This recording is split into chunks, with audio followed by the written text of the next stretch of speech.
If you want to get rich or if you want to get free, the path is the same. Stop consuming today.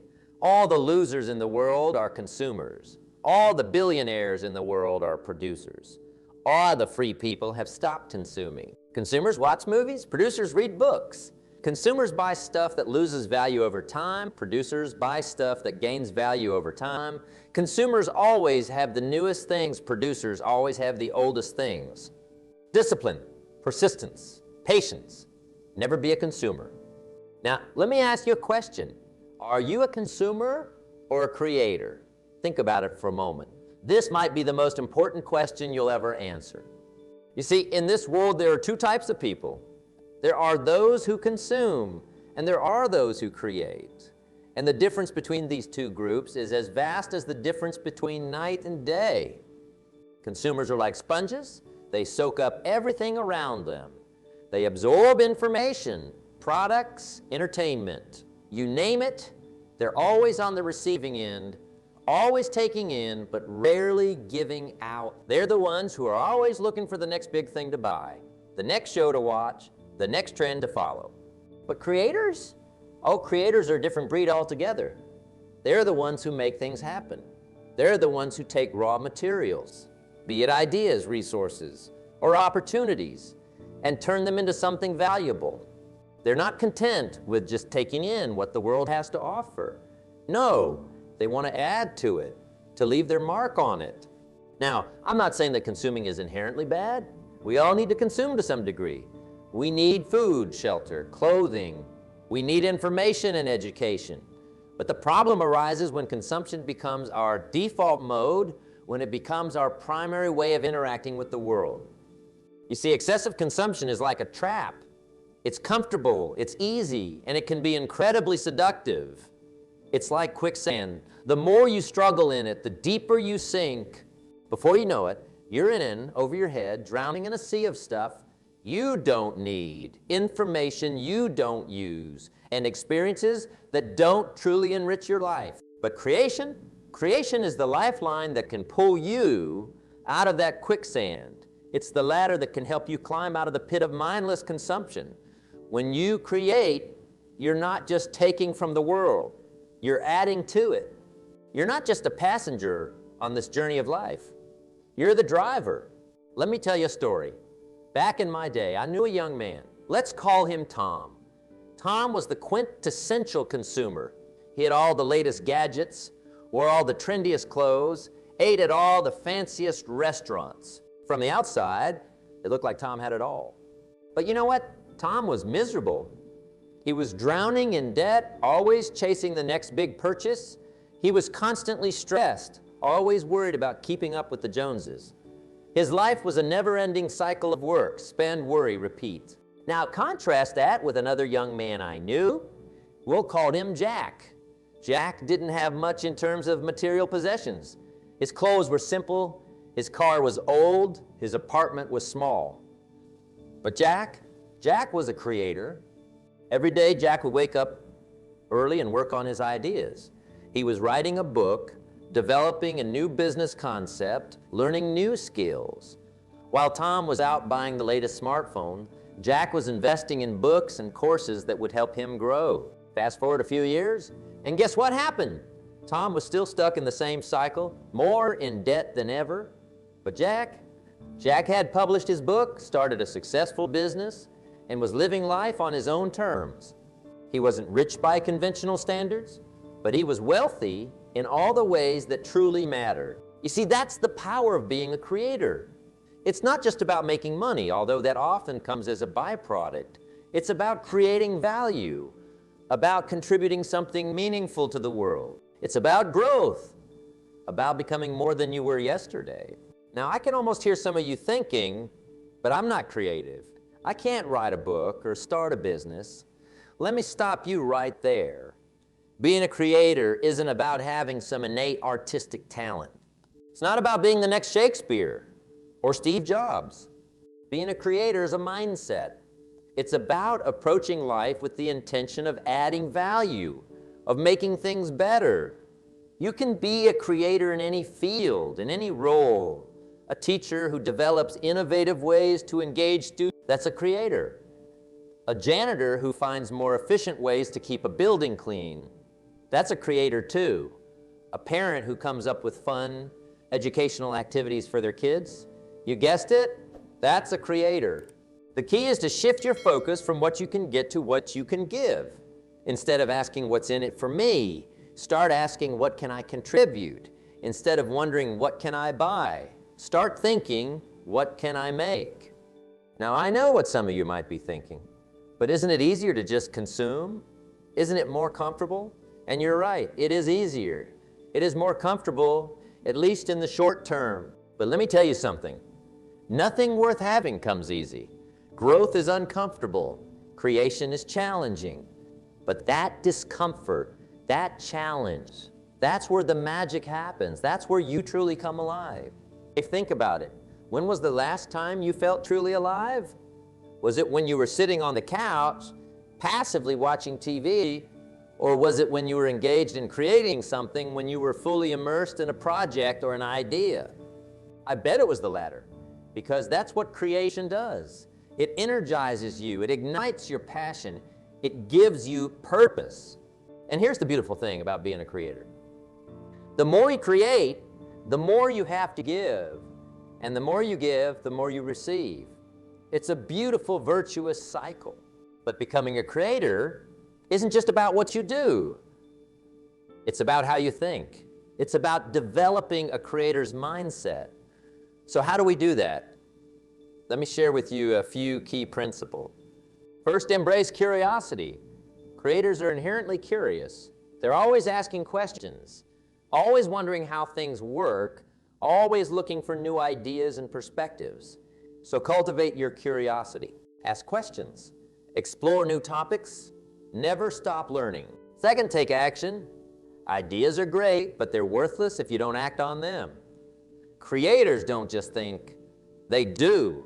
They experiment, they try new things, they're not afraid to fail.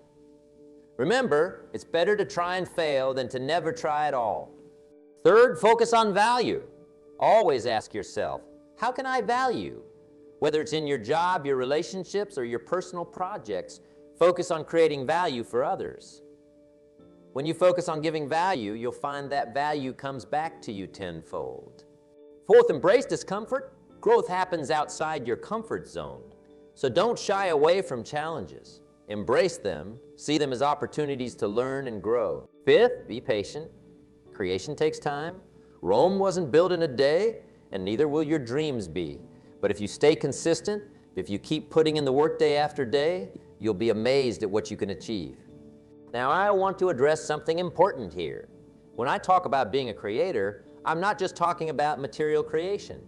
Yes, creating products, businesses, artwork, these are all forms of creation. But there's another type of creation that's just as important, if not more so. I'm talking about creating yourself. You see, the most important thing you'll ever create is your own life. Your character, your skills, your relationships, your experiences, these are all things that you create. Every day, with every decision you make, you're creating your future self. You're either creating a stronger, wiser, more capable version of yourself, or you're creating a weaker, less confident, less capable version. So ask yourself, what kind of self are you creating? Are you investing in your growth, in your education, in your skills? Are you nurturing your relationships? Are you taking care of your health? Are you cultivating positive habits? Or are you letting life happen to you? Are you drifting along, consuming whatever comes your way, reacting to life instead of creating it? You see, that's the fundamental difference between consumers and creators. Consumers let life happen to them. Creators make life happen for them. Now, I want to be clear about something. When I talk about creators being more successful than consumers, I'm not just talking about financial success. Yes, creators often end up wealthier than consumers. But true wealth isn't just about money. True wealth is about freedom. It's about having control over your time, your energy, your life. It's about being able to pursue your passions, to make a difference in the world, to live life on your own terms. And that's what being a creator gives you. When you're a creator, you're not at the mercy of the job market or the economy or anyone else. you have skills, you have value to offer, you have the ability to adapt and innovate. But more than that, being a creator gives you a sense of purpose. It gives you the satisfaction of knowing that you're not just taking from the world but contributing to it. It gives you the joy of seeing your ideas come to life, of watching your creations make a difference in people's lives. Now, I know some of you might be thinking, but I'm too old to become a creator. I've been a consumer all my life. It's too late for me. Let me tell you something. It's never too late. Never. I've seen people in their 60s, 70s, even 80s completely transform their lives by embracing a creator's mindset. Age is not a barrier to creation. In fact, with age comes wisdom, experience, perspective, all valuable assets for a creator. The only thing standing between you and becoming a creator is your mindset. It's the stories you tell yourself. It's the limitations you put on yourself. So I challenge you today, I challenge you to shift your mindset, to start seeing yourself not as a consumer, but as a creator, to start looking at the world not in terms of what you can get, but what you can give. Start small if you need to. You don't have to write a best-selling novel or start $1 million business right away. Start by creating small things. Maybe it's a blog post sharing your thoughts. Maybe it's a homemade gift for a friend. Maybe it's a new process at work that makes things more efficient. The size of the creation doesn't matter. What matters is that you start creating, because once you get a taste of what it's like to bring something new into the world, you'll be hooked. You'll want to create more, to do more, to be more. And as you create, you'll find that you start attracting other creators. You'll start building a network of like-minded individuals who inspire you, challenge you, support you. You'll find yourself in an upward spiral of growth and opportunity. Now, let me be clear. The path of a creator isn't always easy. There will be challenges. There will be setbacks. There will be times when you doubt yourself, when you wonder if it's worth it. But let me tell you something. It is worth it. The struggles, the challenges, the setbacks, they're all part of the journey. They're what make the victory so sweet. They're what make you grow, what make you stronger. And here's the thing, even if you fail, even if your creations don't turn out the way you hoped, you'll still be better off than if you never tried at all. Because in the process of creating, you'll have grown, you'll have learned, you'll have become more than you were before. That's the beauty of being a creator. Every act of creation, whether it succeeds or fails, makes you better. It makes you stronger, smarter, more capable. It expands your horizons, increases your skills, builds your confidence. So don't be afraid of failure. Embrace it as part of the process. Learn from it, grow from it, and then get back up and create again. Now, I want to address something important here. When I talk about being a creator, I'm not saying you have to quit your job and to become an entrepreneur. You can be a creator within any role, any job, any situation. If you're an employee, you can be a creator by finding new ways to add value to your company. You can create better processes, come up with innovative ideas, mentor others. If you're a stay-at-home parent, you can be a creator by crafting enriching experiences for your children, by creating a nurturing home environment, by starting a parenting blog to share your insights. If you're retired, you can be a creator by volunteering in your community, by starting a hobby that produces something tangible, by writing your memoirs to pass on your wisdom to future generations. The opportunities for creation are endless. The key is to shift your mindset from passive consumption to active creation. Now let's talk about something that often holds people back from becoming creators. Fear of failure, fear of judgment, fear of the unknown. These fears are natural. They're part of being human. But here's the thing, fear is not a stop sign, it's a checkpoint. It's there to make you pause, to make you think, to make you prepare. But it's not there to stop you. The most successful creators in the world, the ones who've made the biggest impact, who've achieved the most, they all felt fear. But the difference is they didn't let that fear paralyze them. They felt the fear and did it anyway. So feel the fear, acknowledge it, but don't let it stop you. Use it as fuel. Let it drive you to prepare more, to work harder. Remember, on the other side of fear is growth. On the other side of fear is opportunity.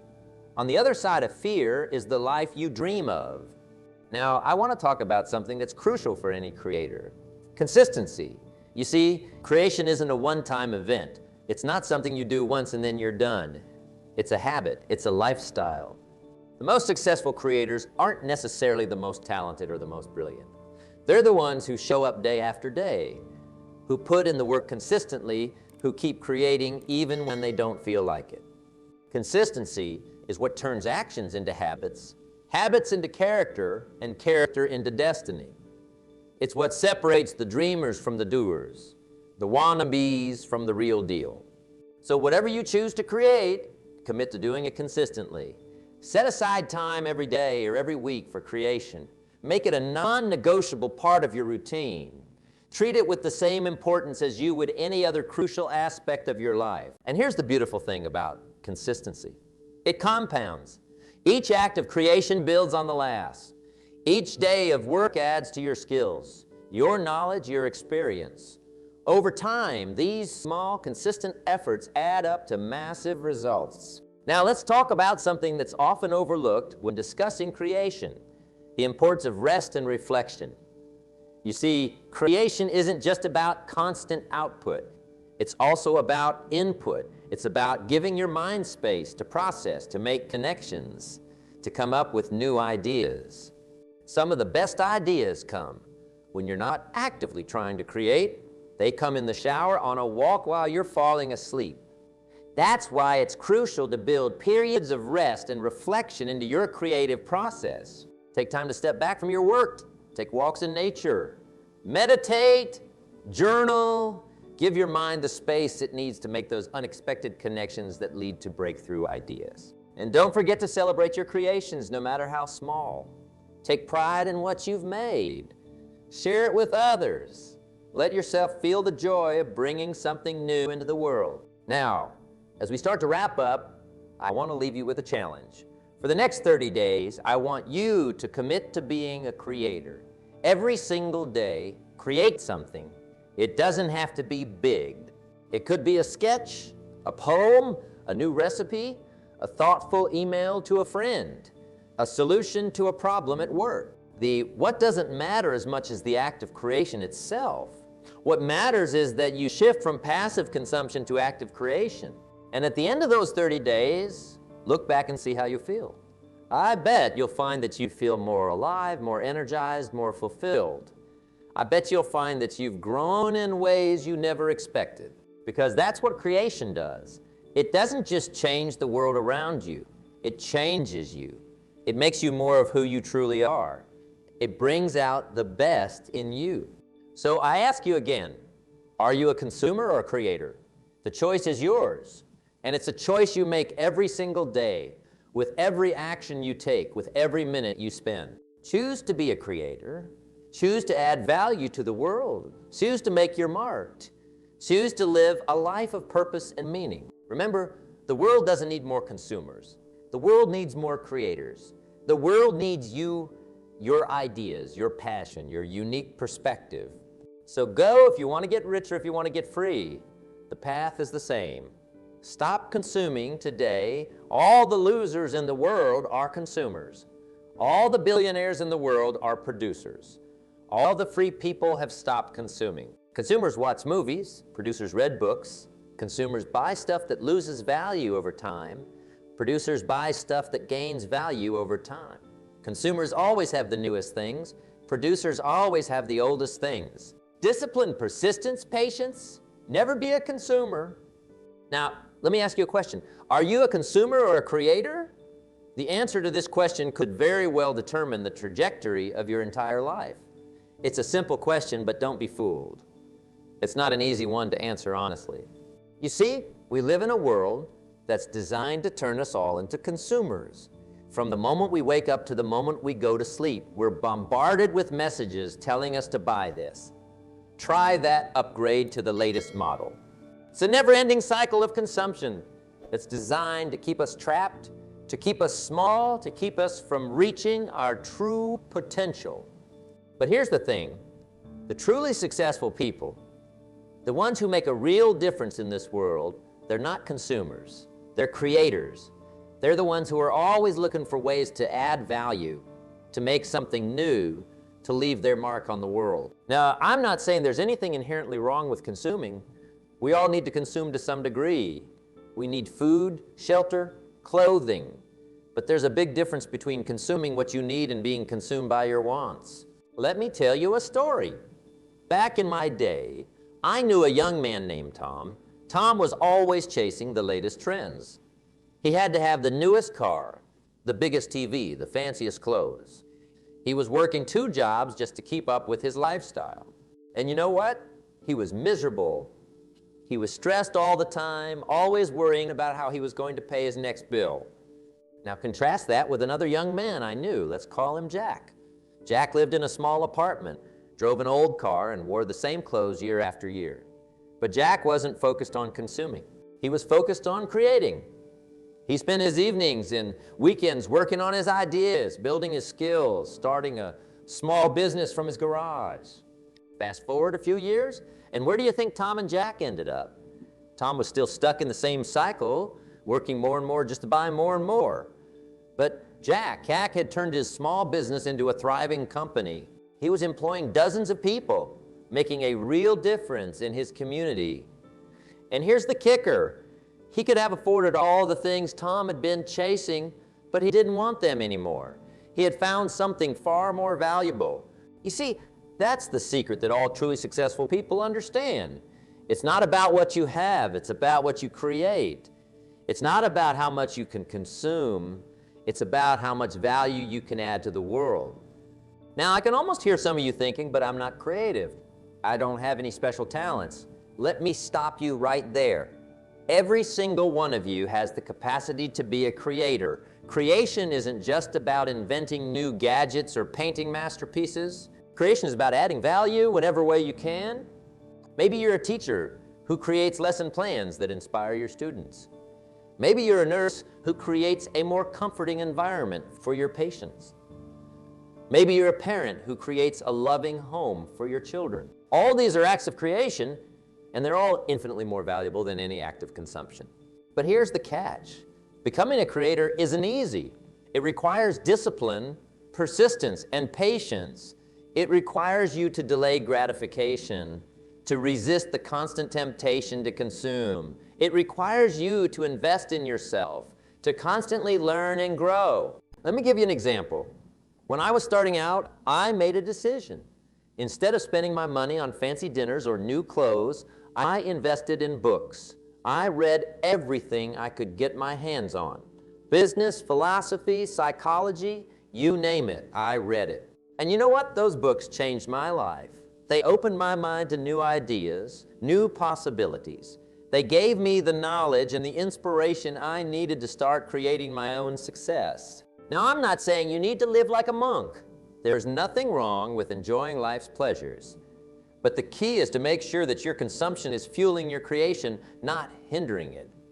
If watching a movie inspires you to write a screenplay, if buying a new gadget helps you be more productive, fantastic. But if you're just consuming for the sake of consuming, that's when you need to take a step back and reevaluate. You see, the world doesn't need more consumers. The world is drowning in consumers.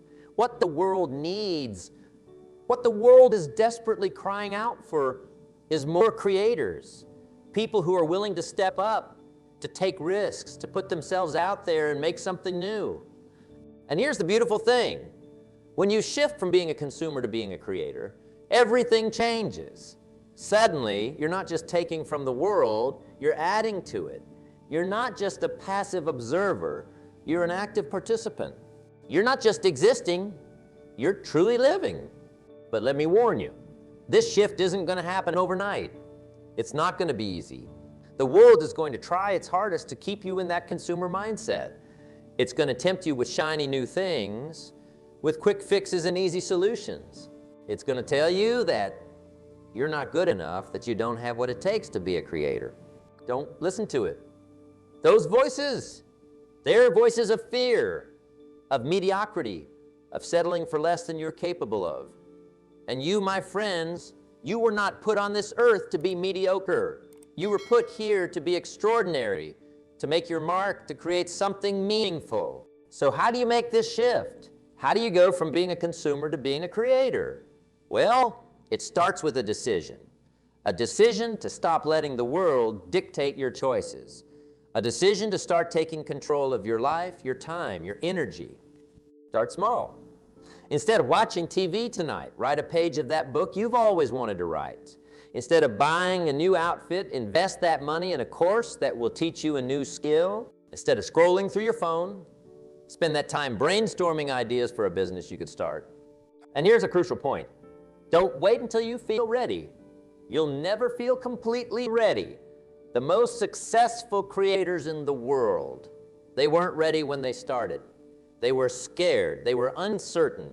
They had no idea if what they were doing would work. But they started anyway. And that's what separated them from everyone else. Remember, every expert was once a beginner. Every successful business started with a single idea. Every masterpiece began with a blank canvas. The key is to start, to take that first step, no matter how small it might seem. Now, I can already hear some of you saying, but what if I fail? What if my creation isn't good enough? Well, let me tell you something. Failure is part of the process. In fact, failure is essential to the process. Every great creator has failed countless times. The difference is they didn't let those failures stop them. They learned from them, they grew from them, they used them as stepping stones to their eventual success. Think about it this way. Every time you fail, you're one step closer to success. Every mistake you make is a lesson learned. Every setback is an opportunity to come back stronger. Failure isn't the opposite of success. But here's the thing about failure. It only happens to those who try. Those who stay in their comfort zone, those who remain consumers, they never fail because they never try. But they also never truly succeed. They never experience the thrill of creation, the satisfaction of building something from nothing, the pride of making a real difference in the world. So I challenge you, embrace failure, welcome it, seek it out, because each failure is proof that you're trying, that you're pushing yourself, that you're on the path to becoming a true creator. Now let's talk about time. Time is the most precious resource we have. It's the one thing we can never get more of. And yet so many people waste their time consuming things that add no value to their lives. They spend hours watching mindless entertainment, scrolling through endless feeds, chasing fleeting pleasures. But creators guard their time jealously. They understand that every minute spent consuming is a minute not spent creating. They're always looking for ways to make the most of their time, to squeeze every ounce of productivity out of their day. That doesn't mean they're working 24/7. In fact, the most successful creators I've known are masters of balance. They work hard, but they also know the importance of rest and reflection. They understand that sometimes the best ideas come when you're not actively trying to create. The key is to be intentional with your time. Before you engage in any activity, ask yourself, is this helping me become a creator, or is it keeping me trapped as a consumer? Is this moving me closer to my goals, or is it just a distraction? And speaking of goals, that's another crucial difference between consumers and creators. Consumers drift through life reacting to whatever comes their way. Creators, on the other hand, are always working towards something. They have clear goals, a vision of what they want to achieve. Now, these goals don't have to be grandiose. You don't need to aim to change the world overnight. Maybe your goal is to write a book, or start a small business, or learn a new skill. The size of the goal isn't what matters. What matters is that you have a goal, something that drives you, something that gets you out of bed in the morning excited to create. And here's a little secret about goals. They have a funny way of growing. What starts as a small goal often leads to bigger and bigger things. That book you write might turn into a bestseller. That small business might grow into a thriving company. That new skill might open up opportunities you never even dreamed of. But none of that happens if you stay stuck in the consumer mindset, None of that happens if you're content to just take what the world gives you rather than creating what you want to see in the world. Now, let's talk about value. In today's world, it's easy to fall into the trap of measuring our worth by what we own. The size of our house, the brand of our car, the label on our clothes. These are the things that society often uses to judge success. But creators know better. They understand that true value isn't about what you own. It's about what you create. It's about the impact you have on the world around you. It's about the lives you touch, the problems you solve, the beauty you bring into existence. Think about the people you admire most. The ones who've really made a difference in the world. I bet they're not the ones with the biggest houses or the fanciest cars. They're the ones who've created something meaningful, something that's touched lives and changed the world for the better. That's the kind of value you should be striving for. Not the fleeting satisfaction of buying something new, but the lasting fulfillment of creating something worthwhile. And here's the beautiful thing about creating value. The more value you create for others, the more value tends to come back to you. It's not always direct and it's not always immediate, but over time, the creators are the ones who tend to prosper. Not just financially, but in all areas of life. Now, I want to address something that I know is on many of your minds. You're thinking, this all sounds great, but I have bills to pay. I have responsibilities. I can't just quit my job and become a full-time creator. And you're right. Most of us can't make that leap overnight. But here's the thing. You don't have to. Being a creator isn't about quitting your job or abandoning your responsibilities. It's about changing your mindset, about looking for opportunities to create value in whatever situation you find yourself in. Maybe you start by being a creator in your current job. Look for ways to innovate, to improve processes, to add more value to your company and your customers. Maybe you start a side project, something you work on in the evenings or on weekends. Maybe you volunteer your skills to a cause you care about. The point is, you can start becoming a creator right where you are right now. You don't need permission. You don't need perfect circumstances. You just need to decide that from this moment on, you're going to prioritize creation over consumption. And as you do this, as you start flexing those creative muscles, something amazing will happen. You'll start to see opportunities everywhere. Problems that used to frustrate you will become exciting challenges to solve. Ideas that you used to dismiss as impractical will start to seem possible. You'll start to realize that the world is full of possibilities, full of chances to create, to innovate, to make a difference. And bit by bit, day by day, you'll find yourself transforming from a consumer into a creator. Now, I don't want to talk about something that's absolutely crucial for any creator: continuous learning. In today's rapidly changing world, the ability to learn and adapt is more important than ever, and this is another area where creators have a huge advantage over consumers. You see, consumers are passive. They take in information without really engaging with it. They might learn a few facts here and there, but they're not really growing, not really developing new skills or insights. Creators, on the other hand, are active learners. They're always seeking out new knowledge, new skills, new perspectives. They understand that in order to create something truly valuable, they need to constantly be expanding their understanding of the world. This doesn't mean you need to go back to school or get another degree. In fact, some of the most valuable learning happens outside of traditional education. Read books, listen to podcasts, attend workshops, seek out mentors, engage in meaningful conversations with people who challenge your thinking. And most importantly, apply what you learn. Knowledge without action is just information. But knowledge combined with action, that's power. That's the fuel that drives creation. Now, let's talk about something that trips up a lot of would-be creators: perfectionism. We live in a world that often seems to demand perfection. We see polished final products everywhere we look, and it's easy to fall into the trap of thinking that our creations need to be perfect from the start. But here's the truth. Perfectionism is the enemy of creation.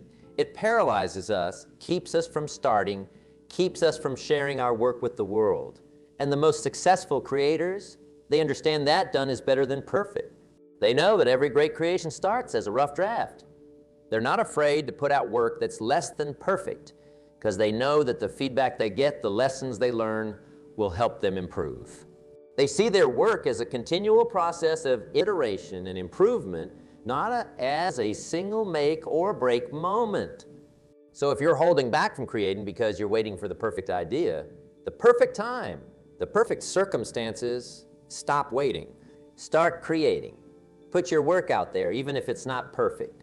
Especially if it's not perfect, because that's how you grow, that's how you improve, that's how you eventually create something truly great. Now, I want to touch on something that's absolutely crucial for any creator: resilience. Because let me tell you, the path of a creator is not an easy one. You're going to face setbacks. You're going to face criticism. You're going to have days where you wonder if it's all worth it. But the creators who ultimately succeed are the ones who develop resilience. They're the ones who can take a hit and keep moving forward. They're the ones who see obstacles not as roadblocks, but as challenges to overcome. And here's the thing about resilience. It's not something you're born with. It's something you develop. Every time you face a setback and keep going, you're building resilience. Every time you receive criticism and use it to improve rather than give up, you're building resilience. Every time you fail and get back up, you're building resilience. So embrace the challenges. Welcome the setbacks, because each one is an opportunity to grow stronger, to become more resilient, to become a better creator. Now let's talk about something that's often overlooked in discussions about creation: the importance of rest and reflection. In our hustle culture, there's often a tendency to glorify constant work, to wear busyness as a badge of honor. But the most effective creators understand the value of downtime. You see, creation isn't just about the active process of making something. It's also about giving your mind space to wander, to make connections, to come up with new ideas. Some of the best ideas come when we're not actively trying to create, when we're taking a walk or taking a shower or just sitting quietly. So don't feel guilty about taking breaks. Don't feel like you need to be creating every waking moment. Build in time for rest, for reflection, for letting your mind wander. It's not wasted time. It's a crucial part of the creative process. And while we're on the subject of rest,